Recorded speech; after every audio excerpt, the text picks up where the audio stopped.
I learned a few years ago that there was interest among the deaf community to like attend more shows, and I just had never known that. It had not occurred to me that there would be interest among deaf folks to be attending music shows, but there totally is. And it's like, from what I can understand, the same draw for us, which is like community, that shared experience of art, like the shared emotional experience, and how inspiring that is, and how connecting that is to all of us. I am someone who plans a lot of concerts and tours a lot, and I was like, okay, well, I can totally take action on this. This is something I could do.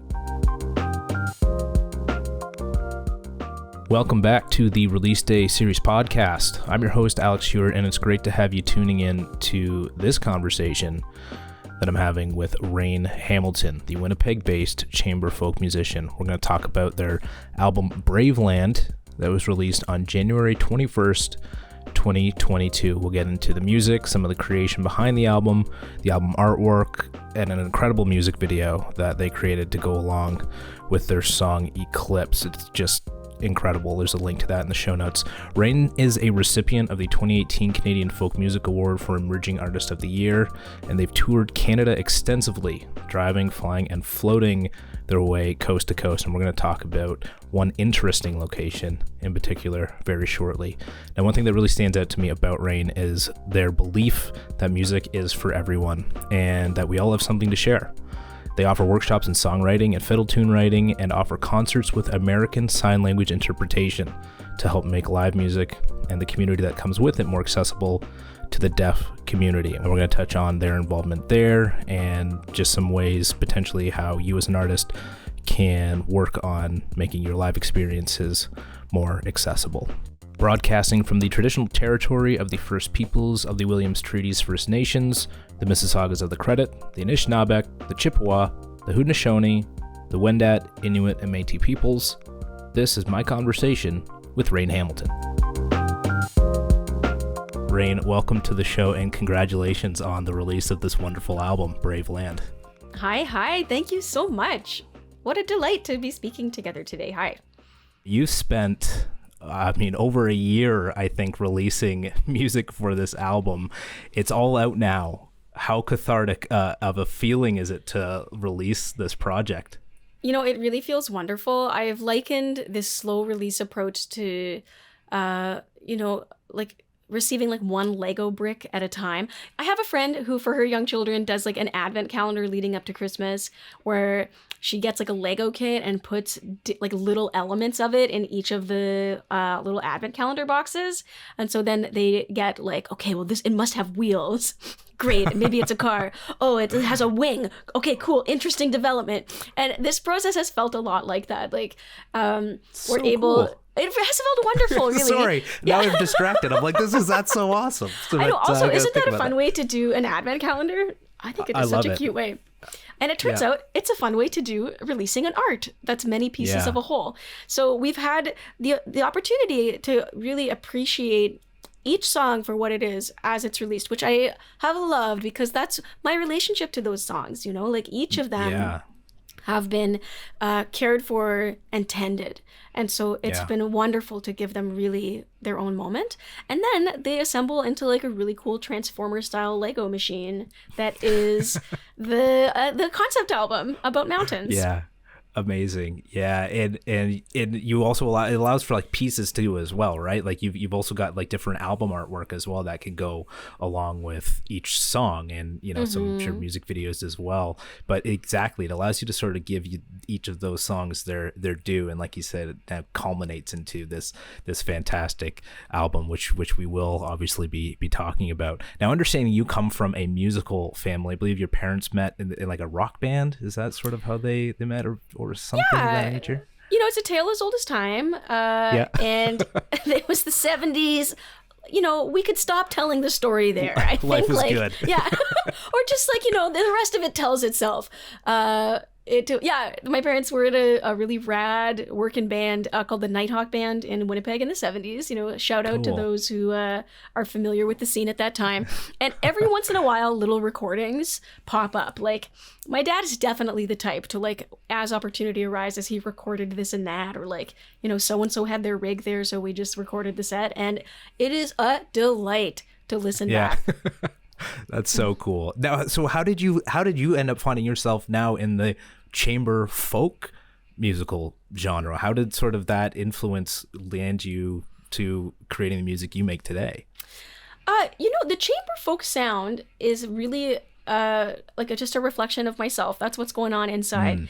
And I get these influences from different places. So the singer-songwriter side of this like chamber folk singer-songwriter thing that I do is really influenced by my parents. And my dad is a really prolific songwriter and song learner. So he was like the type of young person who would come home and like learn the entire new Neil Young record, the entire new Bob Dylan record. Like that's the deep inner workings of my father. So I grew up around that, not only him creating his own music, but also like learning deeply and studying like really, really in a detailed way, the music of, the masters.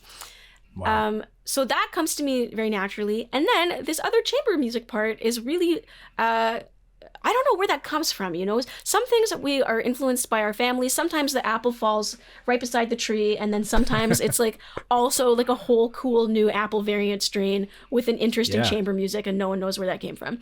So that's what happened here.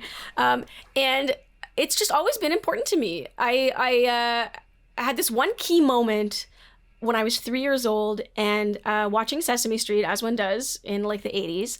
And Snuffleupagus had invited special guests on. And it turns out, like, you'll never guess, but he is close personal friends with Yo-Yo Ma and Itzhak Perlman. Oh. And their string quartet was, like, on Sesame Street. And I was just like, Snuffleupagus has got a few things figured out. No kidding. Like, it was the best. Friends. And, yeah, I know. Like, they just know each other probably from, like, I don't know, community theater or something. I don't know what they would have in common. It has to be that, yeah. Yeah. That was, like, for real, like a spiritual experience for me as a young person. And I felt this really important feeling of resonance where I think if we're listening can really guide us good places. And I just felt like, oh, okay, I am feeling this in a profound way. I am feeling woken up in a really important way. And part of the advantages, I think, to having hippies for parents is when you go to them and say, like, hey, I've had, like, a life-changing spiritual experience with all the wisdom of my 3 years. And, can we please take some action steps on here? They were into it. Yeah, they did it. So did you get into it at a young age then? Or did you start playing the violin or like a string instrument from a young age then? Is that sort of where that started? Yeah, I did. I started when I was 7 with my just wonderful violin teacher, Liz Enns. Shout out to you, Liz. And I studied under her for a long, long time and then went on to study, at a higher level as I was a teenager and in university. So I have a Bachelor of Music where I studied violin. Very cool. And, I love listening to your stuff because there's also something very about this style of music that feels you feel very much there. You feel very much present, when you throw on the headphones and, even having, taken part in watching your virtual show. There's something very intimate about this type of music as well, right? Just hearing the bow on the strings and, even in the way that the album was recorded, there are just little things that you hear. And I feel like it's perfect for this type of music to really make you feel involved as a listener. I felt it to be very cinematic, very much I could feel like a story really happening from beginning to end, these little different places in between through each track. And when I talk about intimacy, I want to take it back to a location that you played. I mentioned that we talk a little bit about somewhere you played, which was in a cave 10 stories under the earth. I mean, that must have been not only intimate, but how did that come about, and how did that sound for the work, like the music that you make?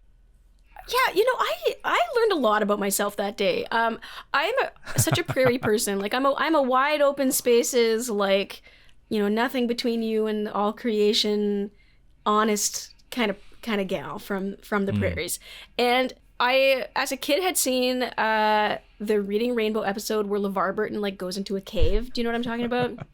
I don't. I'm sorry. I think this is like. It's not inaccurate to say that I was like deeply influenced by PBS, but like so far my childhood stories are like, yeah. It's like, thanks PBS, you did me right. Yeah. Anyways, I've always thought like, oh, that was like totally cool. So much cool stuff happens in there. It's a very different environment, and different kind of life happens. It's very curious. Anyways, and so I was going on this tour with my good friend Brett Nelson, who I think is just a phenomenal songwriter. Oh, what a human, that guy. Anyways, and it was his connection already to that community in Canmore, and he knew about this Concerts Under the Earth. He knew someone who had done it. And we got hooked up with this company, Canmore Caves, lovely humans, and they set this up for us. This was their venue, I guess, that they managed. Wow. They run like a caving business, which is great. Like, aren't there just all kinds of humans on and under the earth? It's cool news. Yes. And so they gathered us up, and I'm a very small person. I'm 5 feet tall. Okay. And they're like, great, put on this like giant man-sized caving onesie. And I had to just like roll the ankles up. I was just swimming in it, which was hilarious. For like, you know, a cave person, someone who works for Canmore Caves and like is adept at this, they're like, oh yeah, it's like a really easy descent. Don't worry, it only takes like 20 minutes. Well, like it took us like an hour. Oh my goodness. I found it physically like very difficult. Right. And it, you know, there's a lot, it's not just flat. Like in the prairie, I'm very used to flat. Flat has taught me so much. There's a certain comfort to that. I'm realizing as I'm like, you know, like just like caverning down into the earth. What happened to just this giant hole in the side of a mountain that we could walk into? That's kind of what, you know? That's a whole other thing, right? Yeah. Like, yeah. These are things I learned that day. I did not know what was going to be involved physically. Right. And, you know, then related to that mentally. Right.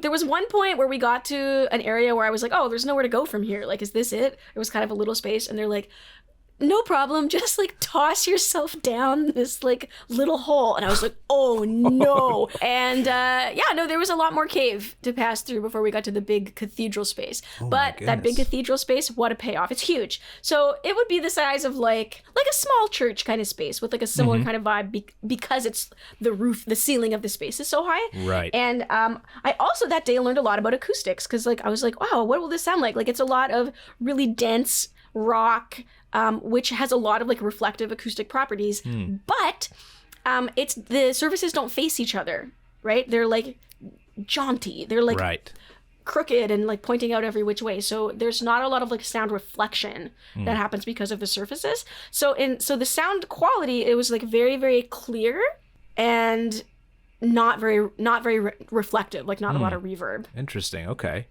It was cool. And was there like an audience waiting for you down there, or was this just a solo gig? Yes, there was an audience down there. So there was like 35 or 40 cavers. I think many of whom are repeat customers who know the cave experience and, you know, hunger for just something more to the cave experience. And it was beautiful. It was such a wonderful experience, so special. And the work I create is very connected with the earth. And I was just deep in there, you know. It was really profound. Yeah, no, definitely. And how did you get your instruments down? Was it just you and your guitar then that made it down, or did you have your accompaniment? It was me, a guitar and a violin, and then my friend Brett. So I didn't have my bandmates with me on that one. The cave people really helped us out with carrying the stuff. Like they caught the play pretty quick that like, especially in my case, like maybe all I could handle was just like get my own body. Taking care of yourself. Yeah. We need the performer to show up, so we should probably make sure that they can get themselves there. Yeah.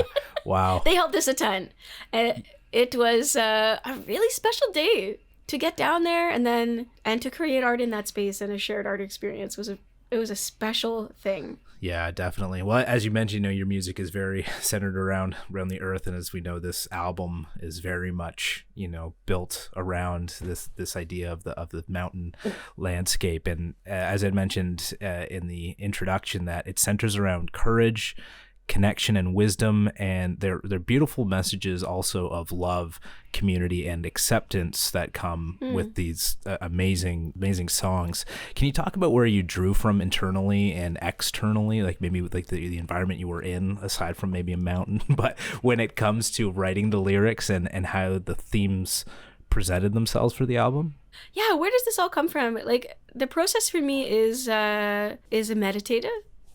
It is to look inside, and I feel sometimes like I am passing like a lantern looking in the dark, and I feel very willing to encounter what is there. And then the process of creating, and I feel this especially when lyrics come through, is like, it is like sort of like a translating from my internal world to the outside. And I often will get, like, the ideas of the lyrics often are visual. And then there's some sort of cool artistic process that happens inside that puts that into words. It's neat. Yeah. So you've talked about this as being a concept album, but you've also got some tracks on here that obviously are very personal. I'm sure as a songwriter, a lot of these songs still have a lot of personal emphasis to them. But it's something that really struck me about this song, Domini Sancti. Is that it? Or was it, you got quick, it. Not quick enough? Domini Sancti. Domini Sancti. That's what you said. That's sure. good. That's what I said.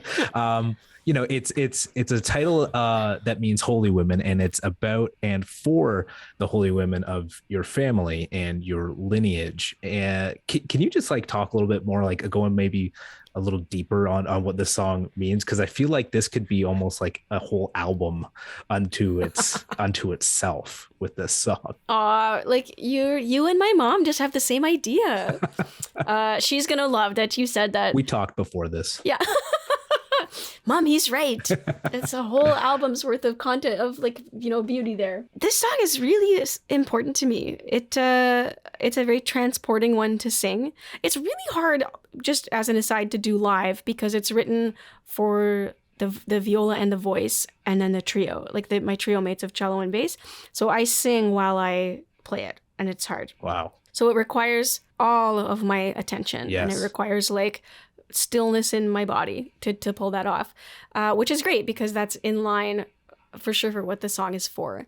And the song is for like reaching out in a prayerful way to the women of my lineage. And I come from this beautiful line of women who know God in a really beautiful way and in a really tangible way that shows in the way they live their lives day to day. And man, I feel the honor of that.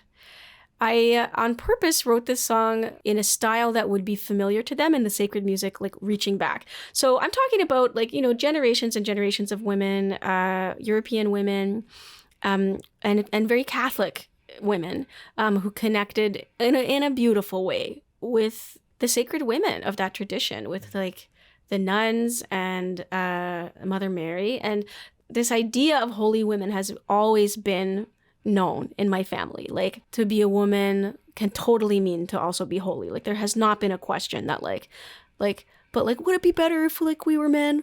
Would it be better if are men more holy? Like, that's not on the table. It's like, no, we know this holiness that is ours.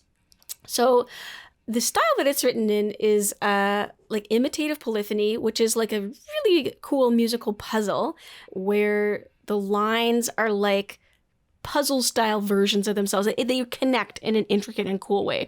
And it was really like the breakaway pop hit of like 15th century choral music. Big deal. Maybe like 16th century choral music. I should be accurate. Anyway, so it was beautiful to write this in a way that would be familiar and that would resonate as holy music to these members of my lineage. And I wrote the music part first. That's not how I usually go, but I did. I was just feeling drawn. I was like, one day I was like, I'm gonna do it. I'm gonna write an imitative polyphony. And I went for it. And it took longer than a day, but you get my drift. And then I was like, oh man, like this style really fits better with a language that is not English. Like the cadence of English, like the pattern of it, where we put like vowels and like hard consonants, it just doesn't fit. Like it was not built, it was not developed right for singing with English. So I was like, and then I was like, could I do it? Could we do like a song with like a Latin text? Like that is a weird thing to do. And I was like, my heart was like, do it. This is the right thing to do. And I had studied Latin a bunch in university. I have a master's degree in medieval musicology. And I also, fortunately, through those studies, know people who are like way better in Latin than I am because, is a hard thing. Mm-hmm. So I called up my friend from grad school, Hannah, who lives in Australia. And after navigating the very confusing to me time and day and night differences between Australia, we did manage to pull this off. One time she phoned me and she's like, "It's Saturday. Are we meeting right now?" And I was like, "It is Friday still. I have made a mistake." Like, you've woken me up. Okay. Yeah. Like, I was like, we have done something wrong, but yes, please, let's still work on this cool Latin art project. Thanks, Hannah. Yeah. That's so cool. It's a beautiful song. It's just something, again, it felt like this point in the story that I drew up myself, where it was just sort of somebody coming to this point in the mountain where it was like, you kind of come across this, I don't know, you kind of think about not necessarily cloaked figures, but, kind of around a fire, but it was almost like this moment of approaching something life changing, or something that, you would see and would kind of give you sort of this like epiphany of something. And that's just kind of a cool moment in the album that really felt that was sort of, just the way that it spoke to me, and having listened to it and knowing that, you did it all in Latin is absolutely incredible. It just really added something just totally appropriate for what this, what the album is. Right on. Thank you. Something you're saying is resonating with me, which is this idea of like going up the mountain and like, who will you meet there, and what like enlightenment will you meet there? And that's totally an archetypal thing. I've seen that in many, many spiritual practices about like, you go up the mountain, right? For your vision, to know God, to meet the master, all those kind of things. That's a common archetype. Mm-hmm. Part of what the record is about for me is the spiritual connection that the mountains represent, because here we are on Earth, and the mountains are showing us the courage of like reaching up to a whole different world, which is a spiritual world. So they represent and really feel very much to me like a connection to a spiritual world, and modeling for me how to be on the earth and a spiritual being at once. Yeah. Thanks, mountains. Yeah, that's so cool. And I mean, I think, and obviously now that kind of plays into some of your album artwork as well, right? Everything sort of seemed to have this, the triangular, it's all very amazing artwork that is done for all of your singles. And then it kind of culminates into this beautiful piece. It almost looks like a deer head with, like antlers as well. But I think there's just, I guess it does. Yeah. Do you see that? That's what I saw. I was like, this is so I do see that. So I'd love to talk about the album artwork a little bit on that, as part of sort of how you got to, those marketing sides of your release, because I mean, there's so much of what you've done with this, like from music videos to the album artwork, and of course, planning your virtual show. I'd love to touch on a few of those things, but first the artwork and how you sort of came to the determination of these really amazing graphic design, like hand-drawn illustrations. Right on. Okay, so my good friend Sarah Thiessen is my favorite visual artist, and she did the cover for this record, and she also did the previous one, Night Sky, and she just has her finger on the pulse of something special. She creates art that is like, there's an element of whimsy to it, and there's just like, a deep cosmic sense of like eternal oneness at once. Somehow she pulls that off. I love it. Whimsy, for sure. She's just my favorite. There are definitely those elements for sure, and like across all of the album art that you've put out with these songs. Totally. Yeah. So she has this real beat on being like profound and joyful. So she's the one who did the different art, and then all the graphic design stuff is by Roberta Landreth, who is fabulous as well. So just like a dream team of visual art people. Sarah has been wonderful to work with, and her and I have collaborated a bunch over the years. And I'm not a visual artist. I'm a pretty visual person and like a visual imaginer, but I am not a visual artist. And like, it's not something I'm practiced at, to like turn like creative ideas into actual visual art. So like some of our early conversations, I think like were pretty funny to a visual artist. Like I remember saying to her, like when we were going through the images for the different singles, I was like, okay, great. So this song is about like the inevitability of death and like deep acceptance. And I saw her just like hover with her pencil of just like, what do I even write down about that? Or like what idea visually could I even have about please visually depict quickly for me the inevitability of death. Like, no big deal. Yeah. Anyways, I learned to, I think, be clear about the visual ideas I have, and that was useful. Yeah, I think it's helpful. That was a good life skill for me. It's kind of, that's a benefit too of working with somebody. Like, you don't think about that, right? You're like, well, I know I need some kind of visual representation to accompany these things. I better start talking to somebody if I can't do it myself, because obviously a lot of artists are DIY. But if you can't, how do you get that sort of that representation across to the artist? And you mentioned Roberta Landreth, who she's done an incredible amount of album artwork. And I mentioned as well the music video you've done as well, and the one that really caught me was Eclipse. This is just an absolutely incredible music video. Can you take us a bit behind the production, the ideation process for a music video like that, and how you bring it to fruition? I'm so proud of this video. I really think it hits the nail on the head for what the song is about and for. The song is Eclipse, which describes the experience of eclipse, like the tension of the loss of light and the relief at the return. And I just noticed that it is an experience of being alive. Like, I think it must be true for, all the animals of the earth, and certainly for us people walking the earth, like the experience of like tension and relief being just such a profound and all near constant. We're in that cycle sometime, basically constantly. And that the loss of the light is a really strong one because we depend on that for all of life. It is a big deal. And the video shows that using shadow puppetry. Shadow puppets are like my favorite thing. They are so cool. Thank you, PBS. And I first saw a shadow puppet. I'm just making jokes now, but I'm sure I saw a shadow puppet on PBS. Yeah. Like, I probably do have them to thank. Or Mr. Dress Up. That too. Get some iconic CanCon in there. My good friend Sarah Thiessen, the one and only whimsical artist who did all the cover art, she actually a long time ago had approached me and she was like, Raine, I just took this cool workshop about shadow puppet art and I'm just really feeling it. Do you think you'd ever want to do a video using shadow puppets? And I was like, just parked that. I was like, oh, the moment will come. This is great. And she story directed and made all the puppets. And they are when I say puppets, let's please be imagining something super cool. They are they're cut out and they articulate. So there's a little fox with a little moving head. There's an owl with moving wings, and they all are really intricately cut out, and they kind of animate on yes. A cutout background. It is cool.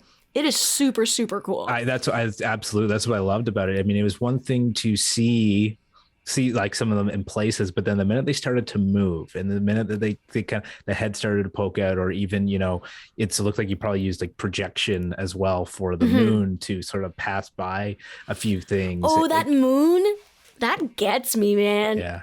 Yeah. Oh, the moon looks amazing. How did she do this? She's amazing. I don't. That's what I was going to ask you about. But if we can just leave it at let's not. This is just a complete mystery. I'm happy to do that.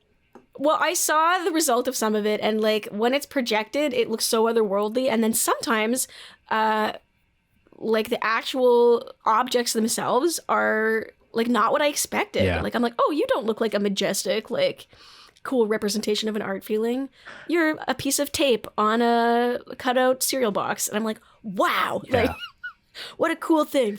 It strikes me that that's an art form that takes a lot of artistry and time, but that it is material wise very low cost. Pretty cool. It's just something you don't see. It does something you see all the time. So I thought it was such a great video to take inspiration from for thinking about going forward. It does take a lot of creativity and maybe artistry and time to put some of these together, these pieces together. But if you can do it, or you can find somebody that knows how to do it, what a great idea and super great, creative project just to go along with an album like this. It's perfect.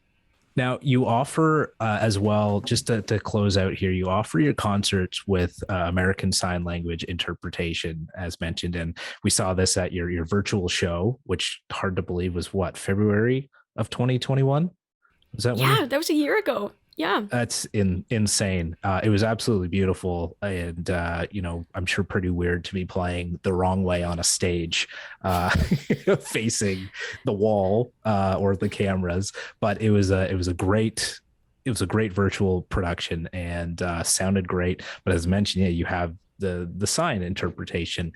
Can you speak just a little bit more to the importance of making concerts more accessible, and any insight for artists looking to do the same, but sort of unsure of where to start? Yeah, right on. So I've been planning and presenting concerts with sign language interpretation for a few years now. And I do it because I just believe, like in my heart of hearts, I just feel it like, the world is for everyone. Art is for everyone.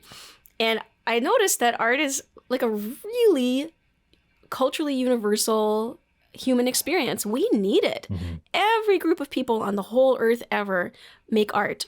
Everyone does. We need it. We need this way to look inside and move outside. We need this way to show each other this is here, and for us to share like sacred experience together. We need it, and I have had such profound experience because of art in my life, and it gives me such a sense of like joy and purpose and wonder. And there are people who are drawn to that the same way that I was, but who face a lot of barriers to experiencing it. And one of those reasons would be deafness. And I learned a few years ago that there was like interest among the deaf community to like attend more shows. And I just had never known that. It had not occurred to me that there would be interest among deaf folks to be attending music shows. But there totally is. And it's like, from what I can understand, the same draw for us, which is like community, that shared experience of art, like the shared emotional experience, and how inspiring that is, and how connecting that is to all of us. So, I am someone who plans a lot of concerts and tours a lot. And I was like, okay, well, I can totally take action on this. This is something I could do. So we started presenting the shows. And then like as we got more and more, and we did that just at PS in collaboration always with the deaf community.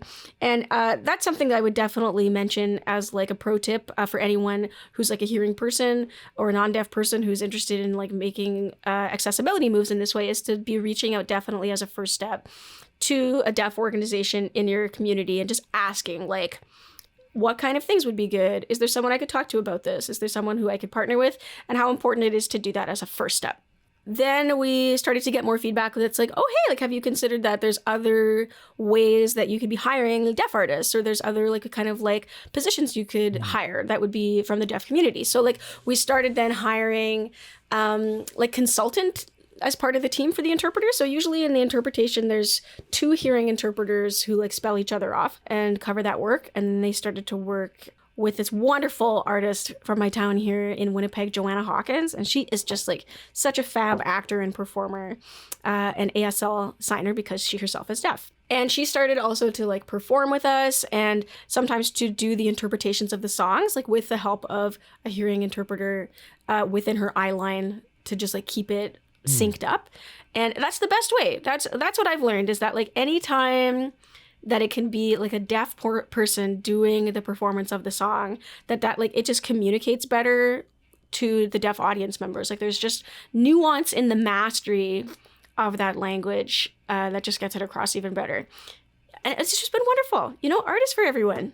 It's great. Yeah, definitely. No, I just love to hear that, because even, we don't even think it often enough about mobile, accessibility, because it's a lot of, trying to make a lot of venues more just mobile accessible. So I know that's, again, it's just kind of be tough, I think, when especially musicians are trying to focus on themselves, focus on their performance, focus on the writing their music, getting the shows together.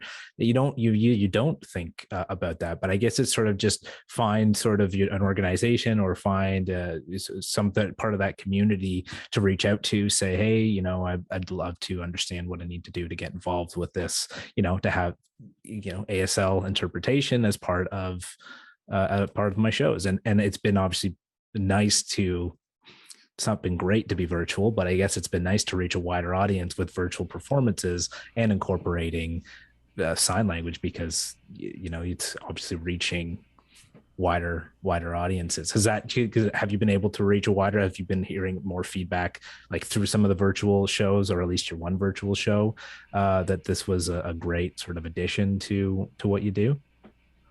Yeah, I think like especially just given the pandemic circumstances that has been welcome, and I'm glad. A sad thing about this time for me as an artist has been the sharing of this art, because it's like it shows up to be shared, right? Like it's just what it's for, and it does not feel right or landed or like, I don't know, actualized or something if it doesn't meet its people, if it doesn't have that experience of resonating. So I don't know, I felt like the art was like sad. Like, it's like, but we're for performing in front of people, and like, we're for like, magical shared emotional experiences. I'm like, I'm so sorry, art.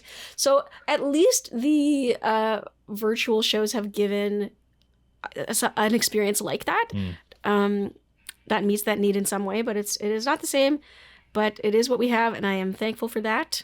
And we have another thing coming up that like I don't have the details to announce yet, but we are working on a live taping of a show that has like fabulous guest artist, and that involves Joanna Hawkins doing ASL performance a whole bunch, and that show will be ASL interpreted as well. That's amazing. Last things are just to this. You also do get some funding, I think Factor or at least Music Manitoba as well. Do you include sort of that as part of your application for funding, as sort of like that integration as part of that application?